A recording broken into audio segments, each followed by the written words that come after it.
Do you feel the vibes?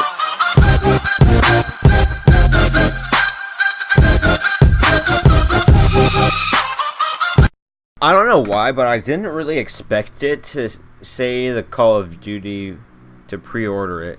Oh, and get beta access, but it's over. I would like to know why it's so pixelated.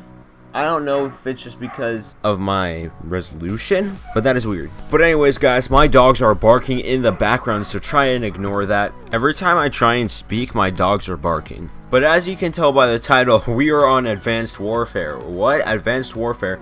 Look at that diamond gun. Ooh, so beautiful.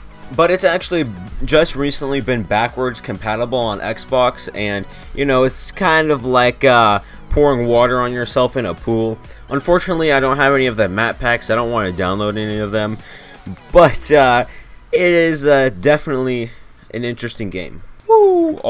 This began the thrust jumping. So if you like thrust jumping, this is the game for you. I'm surprised I got in the game that quickly. Maybe everybody's just on because of the backwards compatibility. I don't really see what the whole big deal about it was. I mean, yeah, it started the thrust jumping and stuff, but it wasn't that bad of a game. Like, I honestly enjoyed it. I got to like 6th prestige or something, and that is one of the UAV attachments. You could actually add attachments in this game to your score streaks, believe it or not. One of the attachments for the UAV is you can see through walls, which is pretty great. That's another thing, this system hack. Everybody was so annoyed by the system hack. Ask Poodle. We would play this game all the time, and I would just destroy and use the system hack just all the time, and it used to annoy him so much. And why it was so annoying was that you could disable the thrust jumping, which made it harder for the people who couldn't thrust jump because everybody else could. Alright, so they got 2 system hacks at the same time, which I don't get to use mine, I guess. There we go. Yeah, I disabled their exosuits. Haha, got them.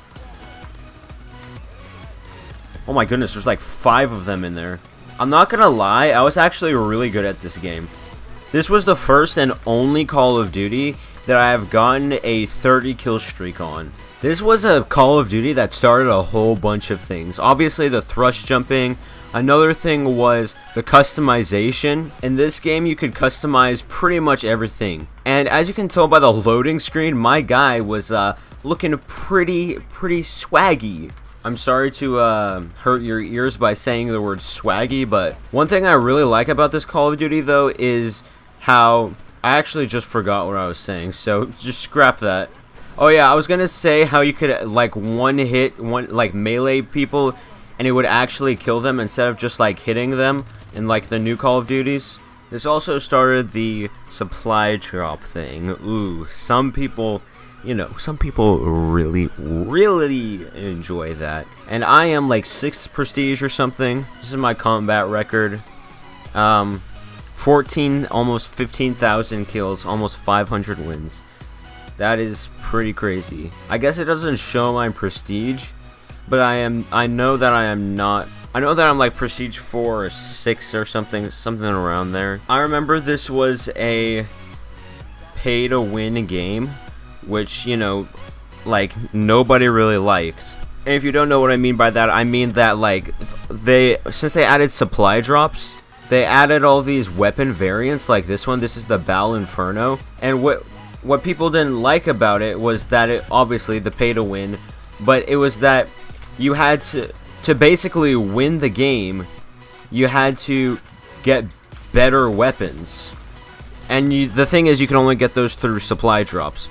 Once they added advanced supply drops, that was like a better chance to get good weapons. It was basically the rare supply drops, but it was frustrating because if you didn't have the good guns, then you weren't gonna do that well. Obviously, it had to do with skill as well. If you weren't good, then you weren't gonna do good at the game. But if you didn't have the good weapons, then it was really hard to kind of, you know, kill people. Hey, a supply drop. It wasn't the worst game, I would say, but I mean, it's not the best game, and it's not the most favorite game, obviously. But in my opinion, I think it was a really fun game. This was also the game that led to all the trick shot roulettes. Ooh, if you don't know what that is, that was like a little series I had on my channel. I didn't make it up. I actually got it from my friend. and he actually got it from, I think it was the FaZe guys. So, but it was a really fun series that I did, and if you haven't seen any of those videos, I encourage you to see them because they're long, but they're kind of interesting. And sometime I will re-upload probably the third one because that was the funniest one. Really, there was only one part that was funny in it though. But yeah, guys, in Advanced Warfare. Overall, though, I don't think this is the worst Call of Duty. But again, it is not the best Call of Duty. But I still enjoy it no matter what. Like, the nostalgia is kicking in. Another thing about this game is that there are certain guns that dominate. Like the ASM-1, the BAL, those were amazing guns. You use those, you win the game. Shout out to you if you remember the Moors sniper. It's probably one of my favorite snipers in Call of Duty. Just because of how like unique it was and stuff. It was a new way to look at snipers because every shot you have to put the bullet in instead of having to bolt each time. Not only do you bolt, but you also put the bullet in. So I thought that was pretty unique, and I thought it was a great addition to the snipers. But anyways, guys, I think that's got to be it for this video. If you enjoyed, please leave a like. And yeah, guys, that has been it. I will see you in the next video. Peace.